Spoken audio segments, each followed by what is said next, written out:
Oye, país, buenas noches, buenas noches. Oye, país, yo soy Rudy González. Gracias por su compañía en esta hora. Qué bueno que me acompañan aquí ya a final de año, terminando el año. El programa hoy mismo que se produce por este mismo canal, por Colorvisión, abriendo la mañana muy temprano bajo la dirección del colega periodista Dani Alcántara y con la participación de periodistas brillantes, amigos, Oscar Medina, Luisín Mejía, Freddy Sandoval, Geomar García, un equipo de verdaderos profesionales, Johanna Valenzuela, de verdaderos profesionales.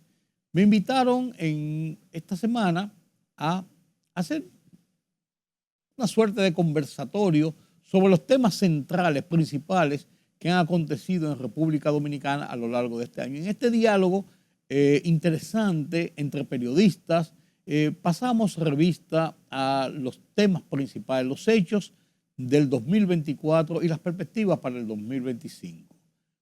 Con la autorización y el permiso de hoy mismo, me doy la libertad de compartir con ustedes este conversatorio que yo creo que es interesante y pone en estos días en la mesa de las discusiones cuáles son esos temas principales ocurridos en República Dominicana y en el mundo durante el 2024. Comparto con ustedes después de la pausa.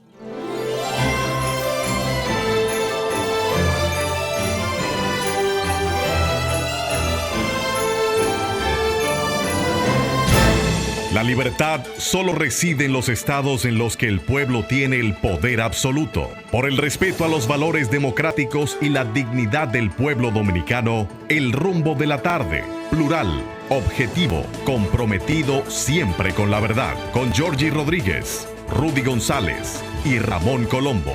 Los poderosos ya están en el aire.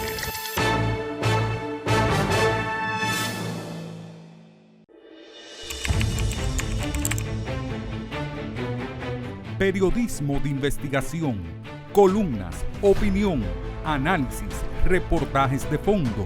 Hora por hora, una completa plataforma multimedia. Periodismo con valor.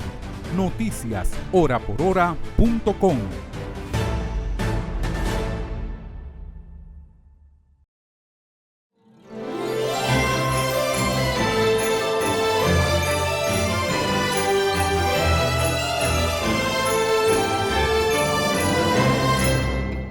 Tenemos un invitado especial para hablar sobre los acontecimientos más importantes del año 2024, don Rudy L. González. Don Rudy. Buenos días, gracias.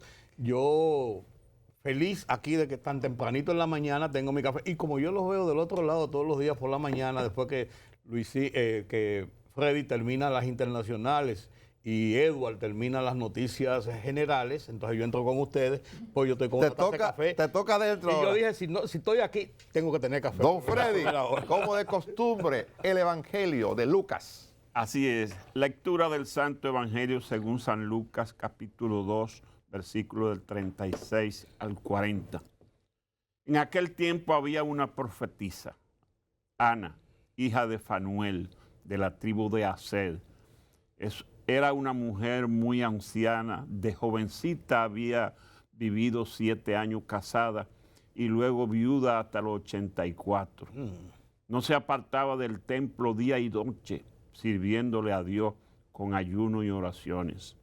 Acercándose a aquel momento, daba gracias a Dios y hablaba del niño y de todo lo que le aguardaban, la liberación de Jerusalén.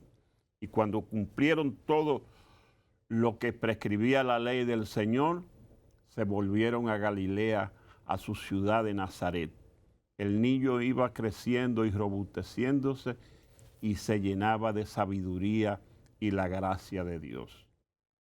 La gracia de Dios lo acompañaba. Palabra del Señor. Amén. Bueno, pues, interesante esa palabra. Tú sabes que oyendo esas palabras del día, me llega una duda así. Tuvo hasta los 84 años viuda. La expectativa de vida de antes parece como que hay un ciclo donde yo me pierdo. Había un Matusalén que duró ciento qué sé yo cuántos años, habían otros que duraron muchísimos años. Y Jesús nada más 33. No. Bueno, pues lo mataron, que eso es otra cosa. La expectativa de vida era esa. Entonces, después de eso, la expectativa de vida descendió a niveles que estaba sobre los 40, 50 y 60 años y ha ido aumentando ahora. Sí, Por ejemplo, Ahora estamos en 74. los dominicanos están en 74 y hay otros países que están en 76, 78. Pero hubo una época en que la expectativa de vida era mucho más alta. Yo siempre pensé que la expectativa de vida en esa época era 40, 50 años y que fue ascendiendo. Hay un desbalance. un sub y baja ahí. ¿Verdad que sí?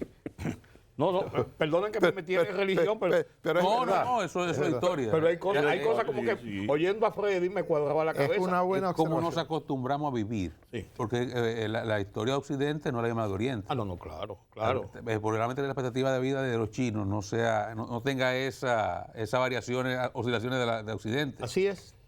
Occidente, recuérdate que viene la época luego el mismo Imperio Romano, la construcción de esta civilización occidental, comenzamos a vivir uno arriba de otro.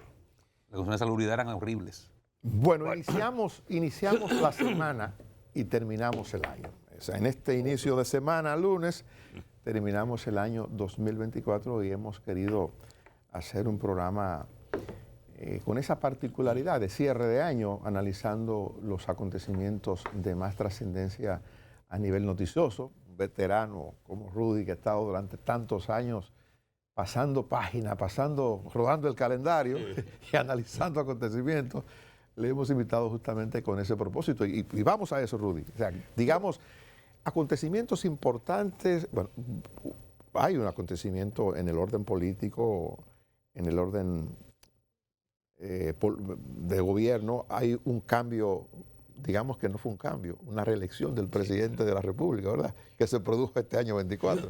Antes que nada quiero decir, gracias Dani, Oscar, Freddy, Luisín que no está aquí y mi amigo Geomar y Johanna, claro.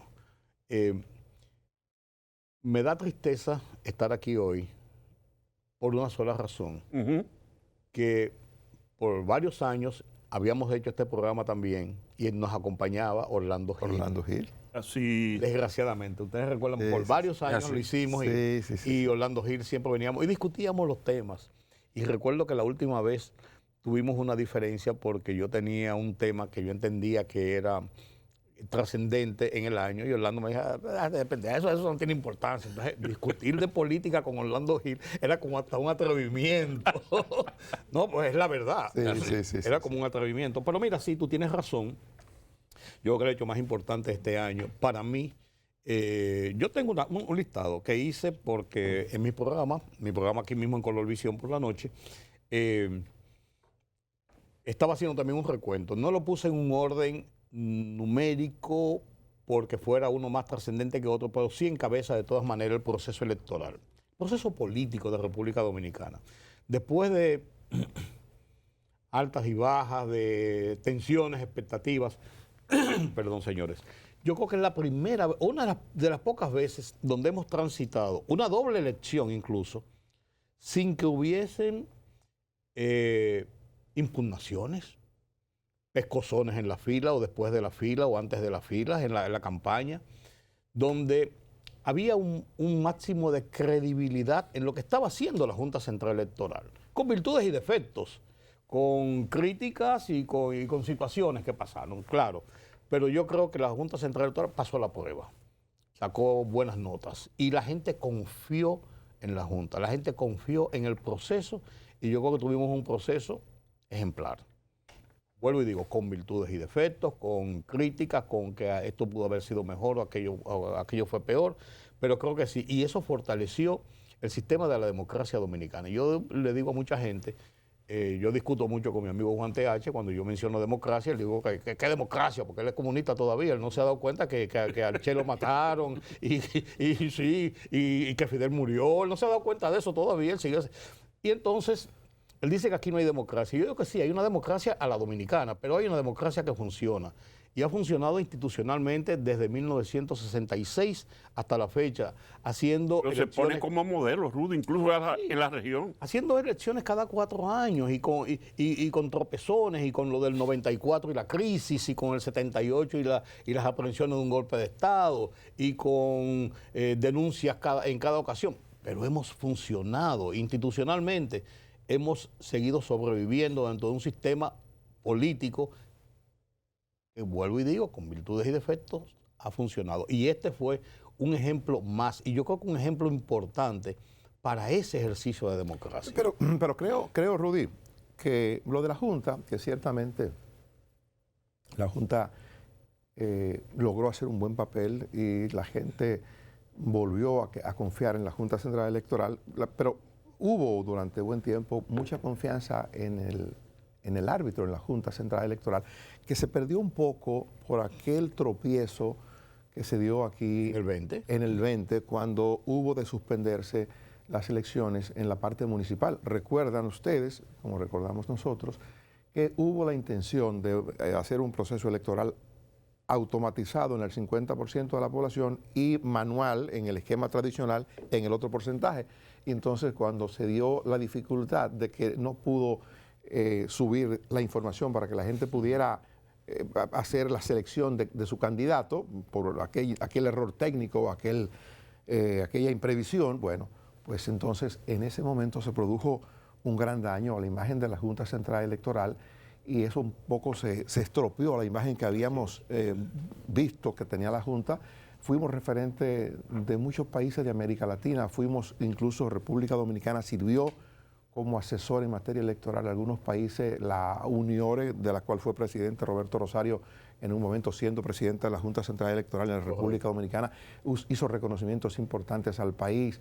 Las entidades electorales hacían reconocimientos y se estropeó un poco en esa coyuntura, pero luego la Junta volvió a ser lo que es hoy. Cuando se mide la credibilidad de la Junta Central Electoral, saca una calificación bastante alta. Igual creo como tú, en ese proceso que no hubo dificultades mayores, la población votó de manera organizada, un tema que es para estudio y que la Junta Central Electoral lo está tomando en consideración, es la alta abstención electoral. Ese es un tema. Las presidenciales principalmente. Efectivamente. Porque en las municipales eso es normal, pero es un tema de mucha importancia porque la media en las elecciones de la República Dominicana para el nivel presidencial es sobre un 72-74%, sí, que es considerada una votación muy alta en el mundo, pero en República Dominicana ya se está notando mucho desinterés por la parte presidencial. Un tema para ver. Sí, eso es correcto, pero yo creo que, como te digo, salimos con buenas notas. A pesar de la abstención. Sí, la abstención es un tema de estudio. Sí, porque ahí voy. O sea, en un mundo en el cual estamos viendo una debilidad de las democracias, la creencia de la sociedad en la democracia, de la población. En América Latina, en el mundo. Pero en América Latina el barómetro latinoamericano cada día le da menos notas. Exacto. Pero en el mundo en general, en América Latina particularmente. Sí. Entonces, es verdad que como democracia crecemos, nos consolidamos. 60 años, cada 4 años de elecciones, ya que no hay problema, ya la democracia fluye. No hay pecosones, no hay problema en la fila, hay confianza en los árbitros, ya fluye. Pero al mismo tiempo, se da la contraparte. O sea, ¿por qué? ¿Cómo explicar por qué? Mientras maduramos como democracia, es más sólida, está más institucionalizada, la gente cree menos, participa menos. ¿Ese es un síntoma bueno o malo? No, ese es un síntoma, no es bueno. Además de eso, mira, se pone en contexto al final de este año precisamente con el tema de los partidos y las candidaturas independientes. Eso va a ser un tema de debate a lo largo de este año 2025. Porque los partidos... Perdóname, Rudy, antes de avanzar en esa parte que es importante. Cuando digo bueno o malo es porque hay dos lecturas. Una es el descreimiento, creo menos en la democracia, por eso no participo. Y otra es confío tanto que ya yo no tengo tanto entusiasmo. Esa es una de las cosas por las que algunos analistas han dicho, y yo lo he visto y no tengo esa media para decir sí o no, de que quizás en el proceso electoral del 2024 ahora presidencial, pudo haber primado un sentimiento de gente que decía, las elecciones están one side. De un lado, no voy a preocupar por ir a votar. hay una tesis sobre Pero eso. hay otra. Y eso podría ser un factor. Yo no creo que sea el factor. Pero hay otra. O podría ser un factor. Hay otra. El aprecio a la democracia que tiene una generación como la de ustedes, que luchó por eso, incluso algunos dejando días de cárcel, pasando Hasta la vida. clandestinidad, vidas de amigos de ustedes que no lo pueden contar, y una generación que lo da por hecho. Sí. Ya eso está, ya lo conseguimos, ya no lo valora en la misma dimensión. Así. Pero te digo, la crisis de partido va, la crisis de partido no, el sistema de partido va en decadencia, tiene problemas serios, y el hecho de que en América Latina hayan surgido unos líderes un tanto como fuera de ciclo, la señora Zimbabwe, La de Chimbao. La mexicana. la mexicana, no sé, Bukele, Milei, y lo que pasa en los Andes, en Ecuador, Perú, es una cosa terrible. Tú no sabes. Es más, si a mí me proponen ser presidente, le digo que gracias, que si me quieren hacer un daño. Perú, claro. Sí, porque tú entras a la presidencia en Perú. Ecuador y igual. Y en Ecuador tú tienes un pie en la cárcel y un pie afuera, si no te matan. O sea, eso es terrible.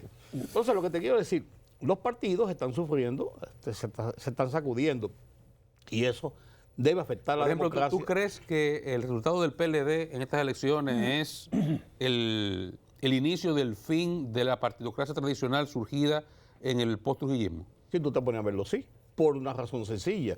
¿Qué ha pasado con el PRD? Bueno, el PLD es una dependencia, un desprendimiento del PRD, lo cual lo es también el partido, el PRM, todos vienen de ahí. Sí, pero no es lo mismo. Pero pero todos vienen de ahí. Pero si llegamos a lo que pasó en el PLD tiene muchas circunstancias que lo llevaron a esa posición. La falta de un liderazgo como candidato, no había un líder candidato.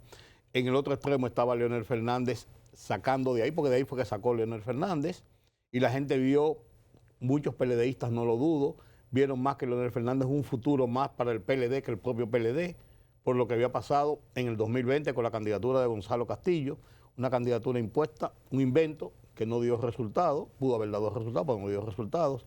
Lo de Abel Martínez con sus virtudes y defectos, pero no tenía un liderazgo como para enfrentar a Leonel de un lado y a un presidente de reelección populista, de otro lado. O sea, era como el jamón del sándwich. Y así fue el jamón del sándwich al final en el conteo electoral. ¿Qué puede pasar con el PLD? Yo no creo que el PLD... Entonces, el PLD estaba ubicado en República Dominicana como el partido más estructuralmente organizado, que lo era de verdad, más firme en tener sus comités de base, sus gentes muy leales a ellos, aunque mucha gente se fue en la transición con Leonel, pero era casi lo mismo. Ahora, llegar a un 10%, un partido que venía de ganar con un 62% en el 2016, o sea, te da que pensar. O sea, fue demasiado estrepitoso en 8 años caerse de esa forma. En el 20 sacó un 37, pero llegaron a un 10. Pero estaba Leonel ahí. Porque como partido llegaron al 20, como promedio. Bueno, sí. Pero lo que te quiero decir, yo no sé si el PLD, yo no creo que vaya a sucumbir. Porque, Esa es la porque pregunta final. sí, porque los otros partidos están en una situación en que yo creo que ahora sí es de verdad. O sea, hay quienes dicen, por ejemplo, la democracia se construye en 3 pilares: PLD, que es el más nuevo, PRD y Partido Reformista. Sí. Que ya hay 2 que se fueron. O sea, hay 2 que están prácticamente desaparecidos: PRD y Reformista. Sí. Que hay quienes dicen, bueno, el PLD es el próximo, que ya este es el final. Yo no estoy tan seguro, bueno, dependiendo de lo que pase con Leonel Fernández en el 2028. Si Leonel Fernández va en el 2028, como yo estoy convencido de que va, salvo que le dé una gripe demasiado fuerte y no pueda ir a votar. No. Oye, Leonel Fernández nació, yo creo que la cédula, él la cambió en el 94 y le puso Presidencia de la República. Oficio. Residencia Doctor Báez, esquina Moisés García. Ahora, sí, no, pero es verdad. Rudy, Oficio, candidato. lo de la debilitación del sistema de partido, mucha gente no lo cree. Dice que el hecho de que haya surgido un desprendimiento del PLD como la fuerza, que luce fuerte, más el entusiasmo que se ve entre los aspirantes a la presidencia del PRM para el próximo evento electoral, hace pensar que el sistema todavía está firme. Sí, yo entiendo, yo no digo que se vaya a derrumbar, pero déjame decirte una cosa, por eso digo, depende de lo que pase con Leonel Fernández en el 28. Si Leonel Fernández en el 28 pierde las elecciones de nuevo, es un partido que está estructurado en torno a un hombre, a un candidato, a un personaje. ¿Qué va a pasar con el PLD cuando el PLD no tenga a Leonel Fernández? Omar Fernández no toca. La fuerza del pueblo. Sí, la fuerza del pueblo. Correcto. ¿Qué le va a pasar? ¿Qué le va a pasar? Esa es una incógnita. Porque es un partido estructurado y hecho a la imagen y semejanza de Leonel Fernández como candidato presidencial para llegar a la presidencia. Ni siquiera como Leonel Fernández como político, como intelectual, como un referente. No, como candidato presidencial. ¿Qué va a pasar?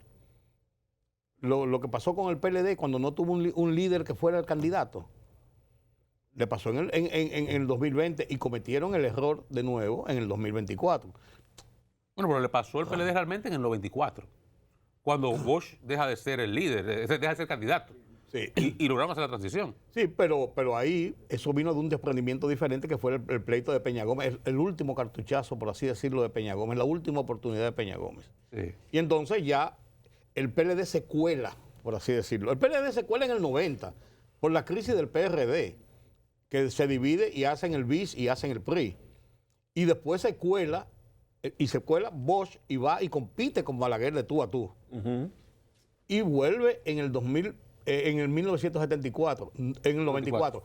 No puede y Peña Gómez asume otra vez el liderazgo y la debilidad del sistema hace que se cuele de nuevo cuando Balaguer dice, no, espérate. Pero quizás Rudy... Entonces, ahí son circunstancias muy especiales. Aquí yo creo que sí vamos en una degeneración de esa fuerza. ¿Qué va a surgir? Mira, uno lo sabe porque a partir de esto que ha ocurrido más recientemente, eso que hablas de el requebrajamiento del sistema de partido, a partir de lo que ha ocurrido, repito, recientemente con esa decisión del Tribunal Constitucional. Que lo pone en discusión, ¿eh? Lo pone en discusión, en seria discusión, y la queja de todo el sistema de partido político, incluyendo el partido oficial, que tiene evidentemente un peso muy significativo en la composición del Tribunal Constitucional. Yo creo que esto es lo único que va a unificar a todos los partidos, ¿eh?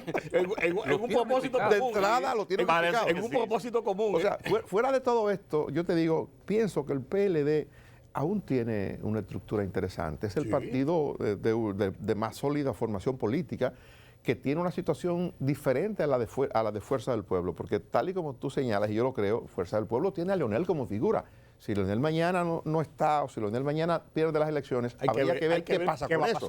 Lo del PLD es el PLD, sigue siendo el PLD al margen de lo que ocurra. El PLD, en aquella expresión de Leonel Fernández, puede perfectamente seguir siendo, o puede ser lo que nunca fue, aunque Leonel lo pregonó, una fábrica de presidentes. Sí. Bueno, el caso de Francisco Javier te lo indica. Francisco Javier tiene un liderazgo diferente a la imposición de Gonzalo Castillo y a la imposición de Abel Martínez. Efectivamente. Él está construyendo una candidatura y tiene fortaleza, tiene formación política. Es un discutidor de la política, y un tipo disciplinado en la política. Y está construyendo con tiempo. La gente preguntaba, ¿y por qué 4 años después, terminando las elecciones? Sí, él está construyendo ese camino y lo está construyendo él. Él está haciendo, o tratando de hacer, digo yo, más o menos lo que hizo Luis Abinader. Luis Abinader gana y Luis Abinader es el Leonel Fernández del 94, del 96, sin ninguna experiencia de Estado que no sea doblar página para la izquierda y ver lo que pasó y analizar como nosotros analizamos, pero es diferente cuando tú te sientas ahí. Sin ninguna, él no había sido ni regidor, ninguno de los dos. Y entonces, ¿él qué hace? Con esa dirigencia rancia del PRD, que es el PRM ahora, él tenía que hacer y conformar su propio liderazgo y salió a la calle. Populista hasta lo último, construyó un nombre, construyó un liderazgo. Se quiera o no, tiene un liderazgo propio de él. Y por eso él es, fíjate que todo el mundo dice y lo establece, el PRM anda por un lado, el gobierno anda por un lado, el partido anda por un lado y Luis Abinader anda por otro. La ventaja de él es que él es el presidente. Y aquí los presidentes son los presidentes. Esto es un régimen presidencialista. Claro. Si no fuera así, tuviera en su casa no se hubiera mudado el apartamento ahí en la Federico Geraldino. Claro, no, pero es la verdad. Mira, Pero es la verdad. un fenómeno, pero tú citas lo de Francisco Javier, que temprano inició su proyecto y... Pero con esa visión. Sí, pero te hago la referencia porque en el año 24 se ha producido algo que no se había verificado. Yo no tengo registro de que esto se haya dado en la historia de la República Dominicana. Y es lo siguiente. La campaña comenzó a una semana, menos de una semana de ganar Luis Abinader las elecciones. Y comenzó en el partido oficial. El 28. La campaña del 28. Sí. O sea, en el año 24... Sí. A 3 días de concluidas las elecciones presidenciales, inicia la campaña y lo inicia el partido oficial. No, pero lo inicia el presidente. Cuando dice que no va, No, lo inicia el presidente no solo cuando dice que no va, sino cuando él convoca a los presidenciables de su partido a una reunión. Claro, pero no. Es un acontecimiento. Claro, pero los presidenciales se disparan hacia afuera, públicamente, prácticamente, porque él dice que no va, oficialmente. Entonces dice... Pero él fue que lo invitó Ajá, no, y ahora, que se animaran. En mi opinión, ellos se activan cuando el presidente los convoca a una reunión. Claro. Porque fíjate, la Constitución no se había modificado para él formalizar su decisión. Pero bueno. Pero él los convoca. Entonces, esa convocatoria los activa y al activarse ellos, Francisco Javier García del PLD anuncia su proyecto. Pues tienes razón. Y lo que te digo, tienes razón y además de eso, muy sabiamente yo creo que Francisco Javier lo hizo. Porque él va a competir prácticamente de igual a igual. Un candidato nuevo frente a un candidato nuevo que va a venir. Sí. ¿Me entiendes? No va a venir... Del oficialismo, porque hay un candidato viejo o de siempre que es Leonel Fernández. Sí, no. Primero internamente. Francisco tiene primero que ganar internamente. Sí, pero yo creo que con lo que él está haciendo y con lo que hay, yo no veo en este momento, no sé, pero en este momento yo no veo... Juan Ariel Jiménez tiene un proyecto político. Sí, pero todavía yo no sé por qué es que Juan Ariel como que está dando muy... Hubo un momento donde se dijo, ese es el muchacho, ese es el hombre que van a preparar. Pero como que después yo no sé si es Harvard o el frío de Nueva York o yo no sé qué, pero verdad, no, como que baja y como que vuelve y sale a la palestra y como que baja. Como que quiere y no quiere. Francisco Javier comenzó, mira, yo no soy ni javierista pero... Comenzó y ha seguido. Él tiene un cronograma que se ve que es un cronograma y lo está cumpliendo. Y ese puede ser su problema. Y ese puede ser su problema. Quizás. Pero, no, el problema de él puede ser... ¿Por qué? Porque si desarrolla un liderazgo muy propio... ese sí. Hay mucho celo ahí adentro. No, comenzando arriba. Comenzando arriba ya. Es mucho en uno solo. Oh, claro. Pero es lógico. Porque es el único que tiene la proyección de modificar la estructura de liderazgo interno en el PLD. No. Otro, yo lo pongo ahí y yo lo muevo a discreción. Claro. Ese es el problema. Que tiene capacidad de volar con alas propias. Yo te voy a decir, lo pongo, no lo impongo ahí.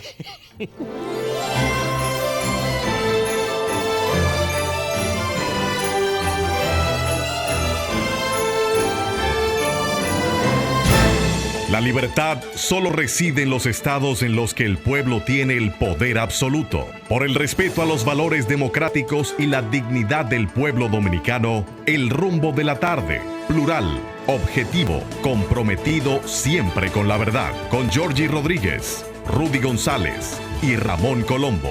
Los poderosos ya están en el aire.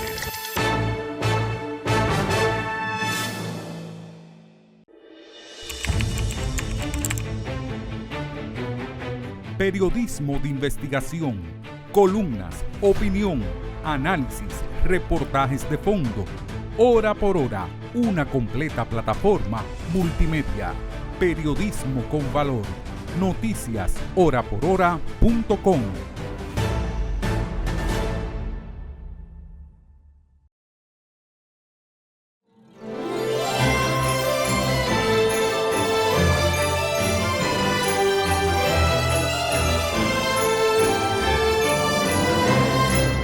En este año se dio algo interesante. Luis Abinader gana de forma abrumadora en el PRM las elecciones. Inmediatamente, de una forma extraña, comienza un poco a desinflarse ese triunfo. Claro. Desde la propia anuncio del que no va, la ola de reforma en que se mete, la modificación constitucional, comienza a gastarse de forma muy rápida su capital político que concluye con la fallida reforma fiscal. Eso es un fenómeno extraño. No, por una razón sencilla. Es un gobierno, cuando se estrena un gobierno, están las expectativas del gobierno. Este gobierno es una continuación. No hubo transición, no hubo nada. Es un gobierno que continuaba, es un gobierno viejo ya. No es un gobierno nuevo, es un periodo nuevo, pero un gobierno viejo. Un gobierno, además de eso, de mucha exposición del Va a ser muy presidente. revalidado. O sea, los votos le dieron mucho capital político al presidente. Está bien, pero el presidente tiene tanta exposición diaria que el presidente se ha hecho viejo en el cargo. Y entonces comienzan a ver, ya la gente está viendo lo mismo que nosotros estamos viendo aquí. ¿Quién será? ¿Y cómo va a ser? Y ahí comienzan los desafíos. Ahorita comienzan 2 o 3. No lo han desafiado porque están en cargos públicos, la mayoría. Que faltan 44 cheques todavía. No, pues no solamente eso, sino lo que mueven desde ahí. La influencia que tienen, no solamente económica, la influencia que tienen. Si tú sacas algunos de posiciones en la administración pública, hay que ver realmente cómo funciona el liderazgo, cómo funciona el proyecto. Entonces, por eso quizás se va desinflando. Fíjate que la Oficina de Información del Gobierno proclamaba que lleva a un 90, a un 88, a un 78, a un 68. Y entonces va como bajando, es como que ya no están publicando la cosa porque va bajando. Es lógico y es normal. Y cuando estemos en el 2027, 2026, 2027, estará en un 54. Pero eso, Rudy. ¿Me entiendes? Pero eso es normal. Mira, eso Tan rápidamente es normal. En tan poco tiempo, en 2 meses. No, porque es un gobierno viejo. Pero mira, eso, yendo al tema. Además, la reforma fiscal. Eso. Este gobierno, el manejo del gobierno el punto más bajo en que ha caído la apreciación del presidente de la República en el año 2024. La reforma. La reforma. Pues no solamente eso, Dani. Con la tristeza que él leyó ese discurso de 5 minutos y 21 segundos para retirar la reforma. Una forma, la amargura que se veía en el rostro de ese hombre que estaba todavía insuflado por la victoria que había tenido aplastante y su liderazgo. Se veía un hombre apalastrado. Sí. Se veía un hombre, y eso marca ese inicio. Ese es un acontecimiento político importante que en el año... Que no es económico, que en el político. año 2024 el presidente alcanzó sus niveles más bajos después de haberse convertido en presidente de la República. Por eso te estoy diciendo. Producto de la República. Pues estoy diciendo, 90, 84, 78, todavía lo decían, 68, porque bien que esto viene como bajando. ¿Qué te pareció el proceso de reforma constitucional? Mira, yo al proceso de reforma constitucional creo que habían cosas que eran lógicas. A mí lo que me preocupó es que si el presidente impuso con tanto ánimo la no reelección definitiva y el tema del Ministerio Público Independiente. Ministerio Público, variarlo como él quería, pese a todas las observaciones que se hicieron, incluso de los 2 años de revisión, se dejara doblar el pulso nueva vez de los diputados y le bajaran de 52 que le había propuesto a 20. Entonces, ¿dónde está el liderazgo del presidente? Yo esperaba que el presidente... 52. Vamos arriba con 52. ¿Sí? No hay 52, le tumbo las exoneraciones. No hay 52, le quito el barrilito. No, pero es así. Pero es que es un poder independiente. ¿Eh? Es un poder independiente. ¿Dependiente de qué? La comilla. Las exoneraciones.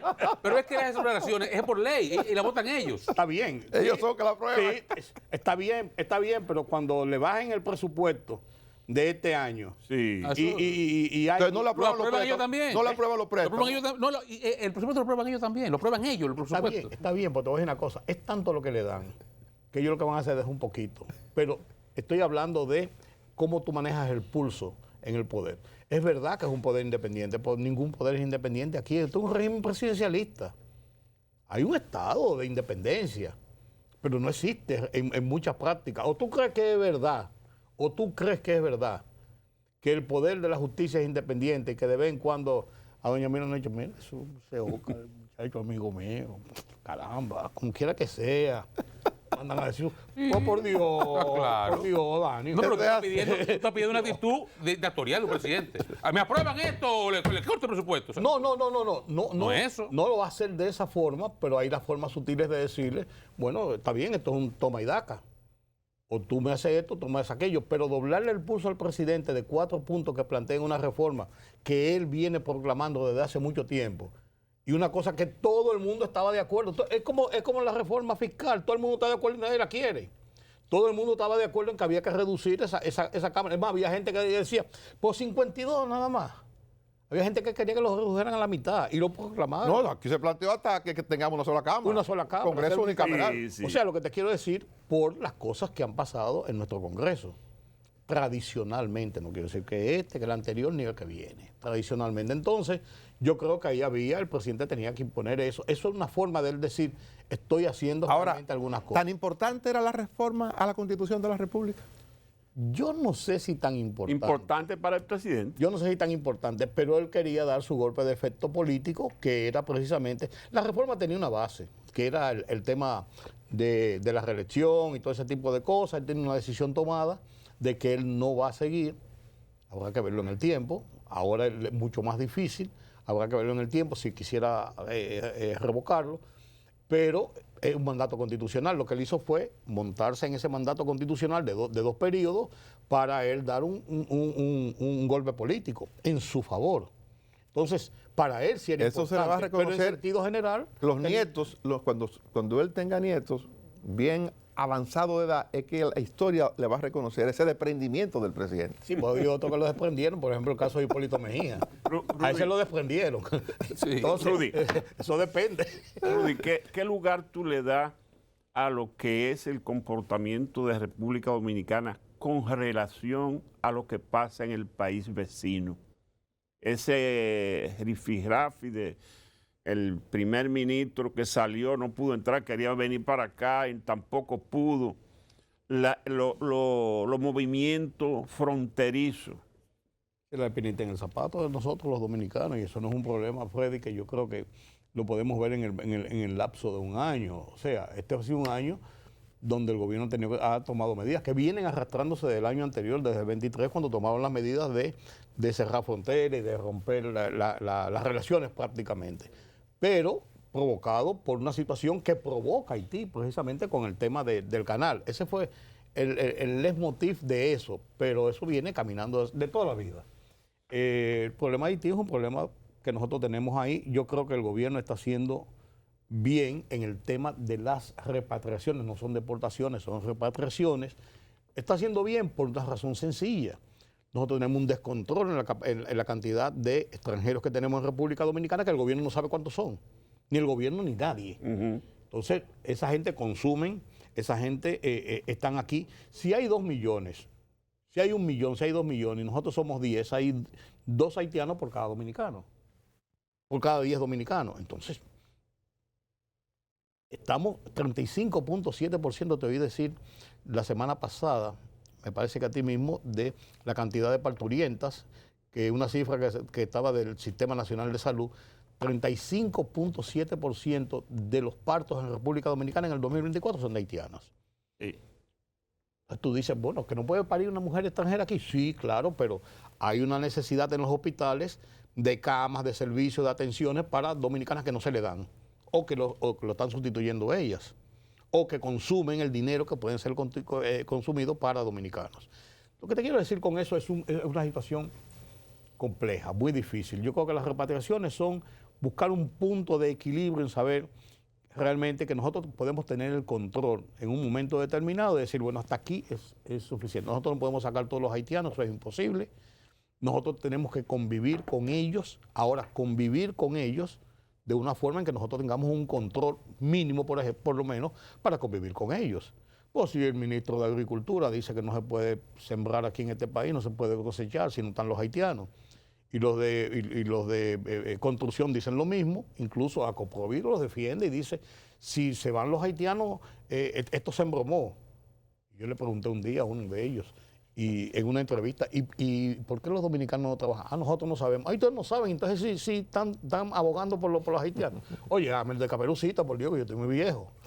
O sea, es una situación compleja que nosotros tenemos y que nosotros tenemos que lidiar con ello. Yo creo que el gobierno está tratando en este sentido de ajustar las cosas, pero por ejemplo, vemos ese reportaje del New York Times.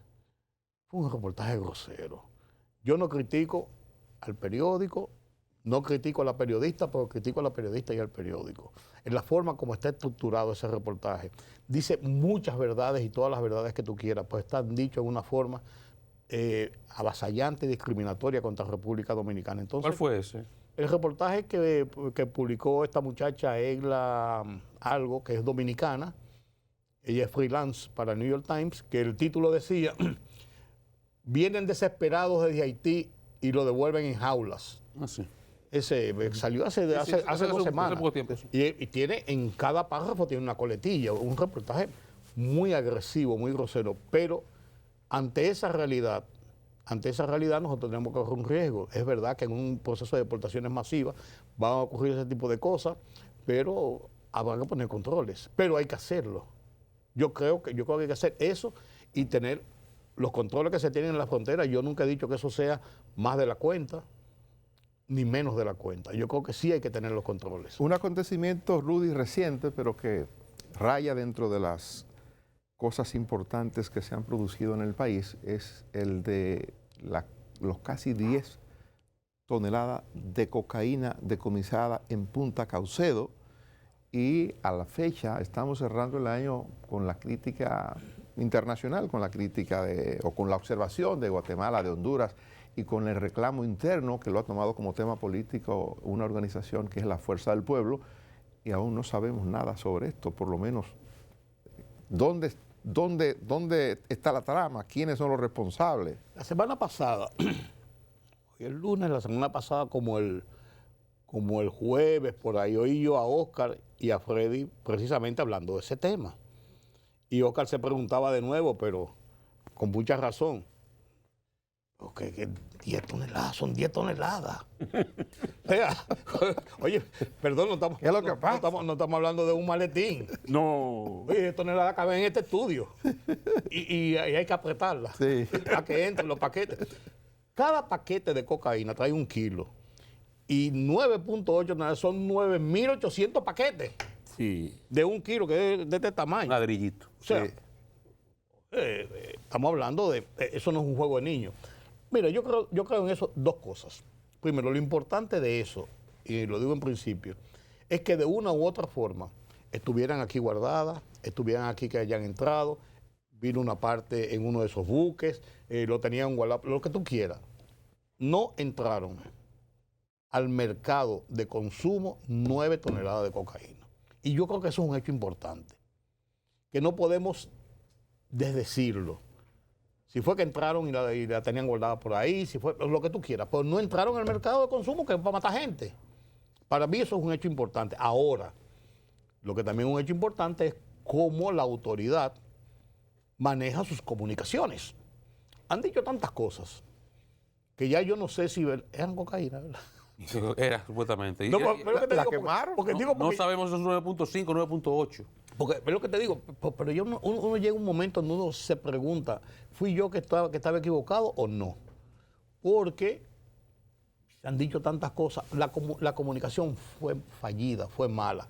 Tú no puedes comenzar a abrir una discusión con que si fue Guatemala, que si fue... Fíjate que en el último embarque que agarraron, de 700 y pico, no dicen de dónde vino.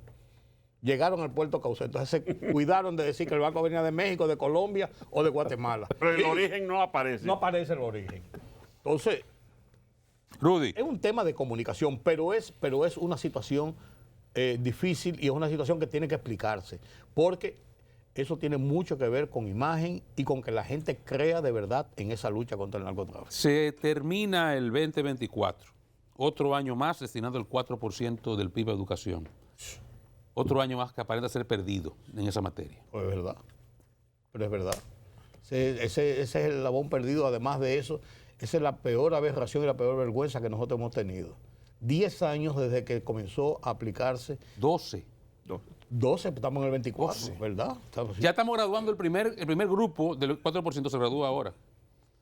El primer grupo que entró primero de básica y termina el bachillerato Entonces, con 4% por Y educación. entonces no es posible que nosotros no tengamos ningún logro Porque mira, construir escuelas, bien.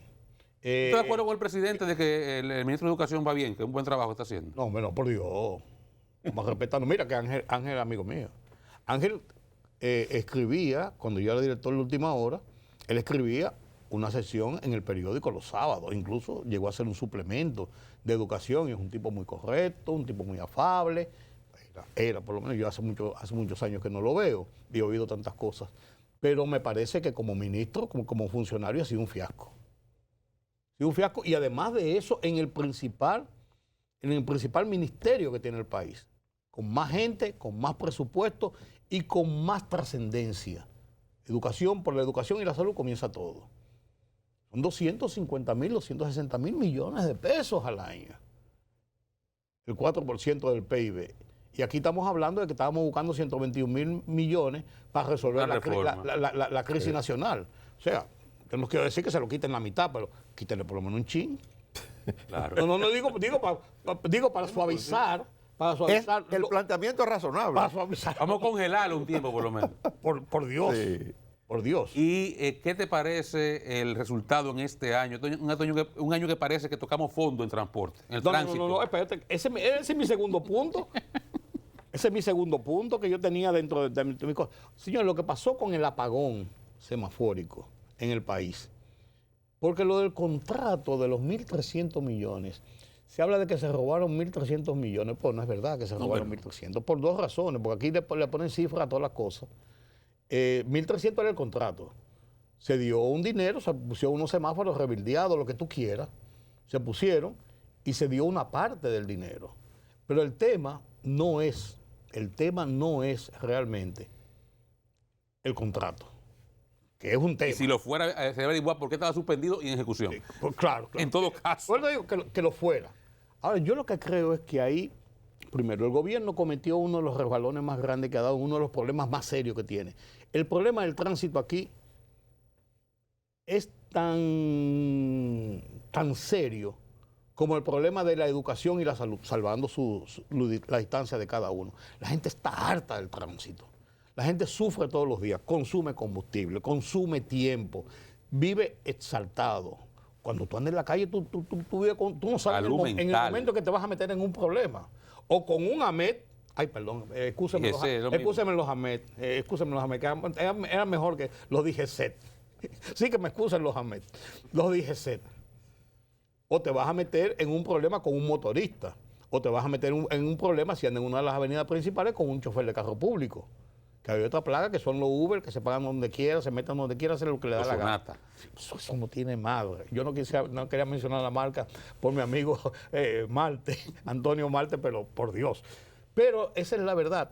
No, pero el problema del apagón tiene dos vertientes. Primero, el desafío público a la autoridad de que le vamos a parar, va a haber consecuencias, y le pararon la ciudad. ¿Quién lo hizo? Yo no sé, pero durante 48 horas paralizaron prácticamente la capital. Sí. Todavía se anda averiguando quién fue que lo paró o no lo paró, porque cada uno dice que fue uno u otro. Primero. Segundo, es una forma de desafío a la autoridad. Que había un centro de control que estaba en manos privadas y que después tenían una línea que Indotel se la quitó para espiar. Entonces viene la seguridad nacional. ¿Cómo es posible que haya que se haya develado una trama en el entorno de la seguridad nacional de ese tamaño y se quedara así? Nadie ha dicho nada. 1000 preguntas por responder y nadie sabe. Nadie ha dicho nada. O sea, tú no sabes, a final de cuentas, tú y yo y nosotros y ustedes que nos están viendo. Un contrato con defensa que nunca se ejecutó, pero que usó para tener unos equipos. Claro. ¿Qué equipos son esos? ¿Quién los tiene? ¿Quién los opera? Entonces, además de eso, un lugar donde en la entrada había un sello del Ministerio de Defensa del país. En la esquina de aquí, en la autonomía Ricardo López de Vega. Sí. Con el Ministerio de Defensa del país. Adentro todos los símbolos del país. Y nadie sabe nada. Una persona que dijo, y nadie ha dicho si eso es verdad o es mentira, que dijo que todos los días le mandaba un informe al presidente de la República con las novedades del día de inteligencia, por encima del DNI, del J2, del A2, del M2, del Servicio Secreto, de Fran Cabral, de todo el mundo le mandaban ese informe. Y lo recibía un viceministro. Y un viceministro que se lo llevaba al presidente. Y nadie ha dicho nada de eso. Por Dios, estamos hablando de la seguridad del Estado. ¿Pero y qué es esto?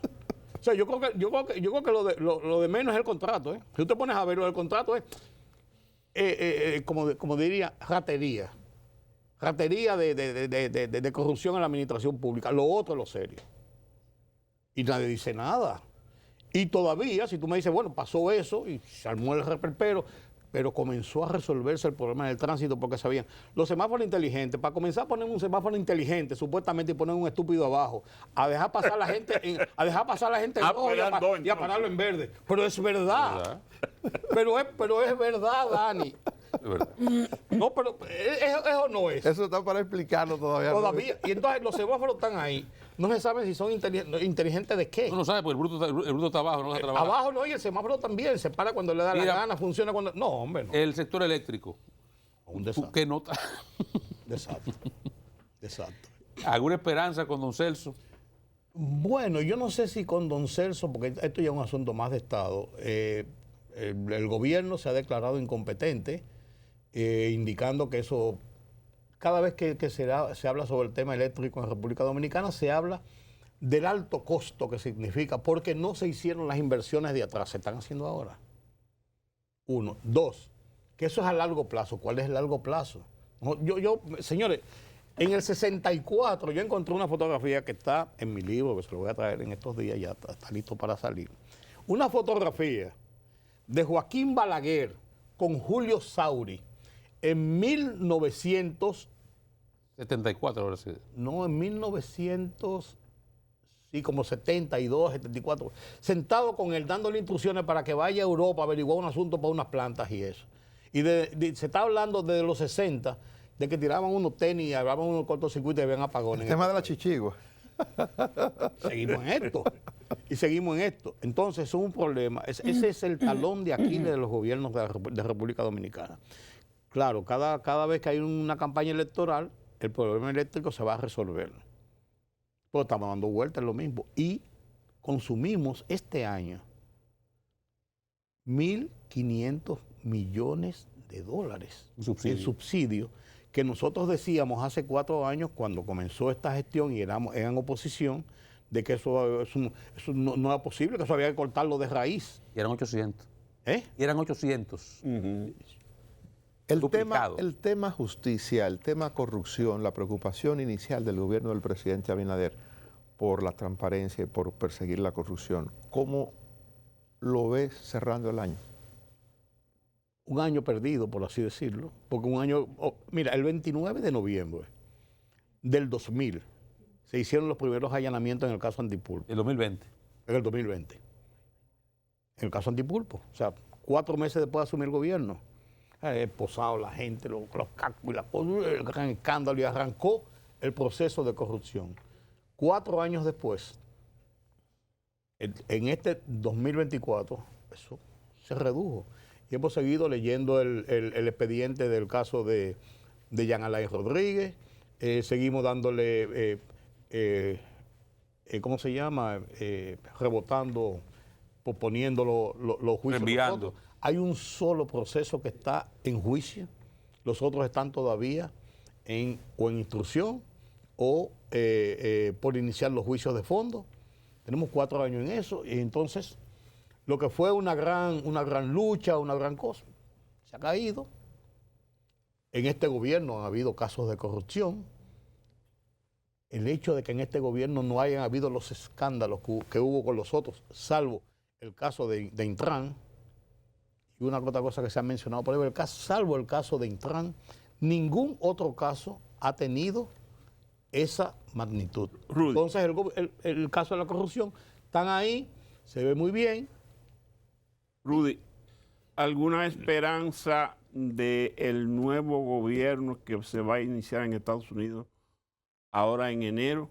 Parece que las relaciones del país con el nuevo presidente electo allá ¿van a mejorar las cosas aquí? Bueno, porque nunca ha estado mal. No tenemos embajador. Pues, no tenemos ¿Lo tenemos? ¿Eh? ¿No está designada ya lo que viene? Sí, pues digo, no tenemos embajador, pero las relaciones con Estados Unidos no han estado malas. El imperio es el imperio, don Freddy. No me cuestione con cosas que usted conoce más que yo. El imperio es el imperio. Ustedes le sirven a mismo santo. Pero el imperio es el imperio. Nunca nosotros hemos tenido malas relaciones con Estados Unidos. Hay momentos en que hay una turbulencia, pero las relaciones han sido buenas con Estados Unidos. Relaciones malas tiene Venezuela. Relaciones malas tiene Nicaragua. ¿Tú me entiendes? Pero en República Dominicana yo creo que... Don Rudy, un placer tenerle. Tenemos un secretario de Estado que dice que nosotros somos, Marcos Rubio, que somos un gran país. Sí. Tenemos un embajador especial para América Latina, un funcionario del Departamento de Estado un oasis. que dice que somos un oasis. Sí. Entonces, ¿tú esperas que seamos? No, por Bueno, Dios, Freddy. gracias Rudy, gracias por acompañarnos. Gracias Nos a vamos ustedes, señores. a publicidad. Rudy González, les deseamos un buen año, un buen 2025. Gracias por haberme acompañado en este conversatorio con los colegas, compañeros, amigos del programa Hoy Mismo. Espero que haya satisfecho sus expectativas. Gracias por acompañarme. Yo soy Rudy González. Pero hasta la próxima.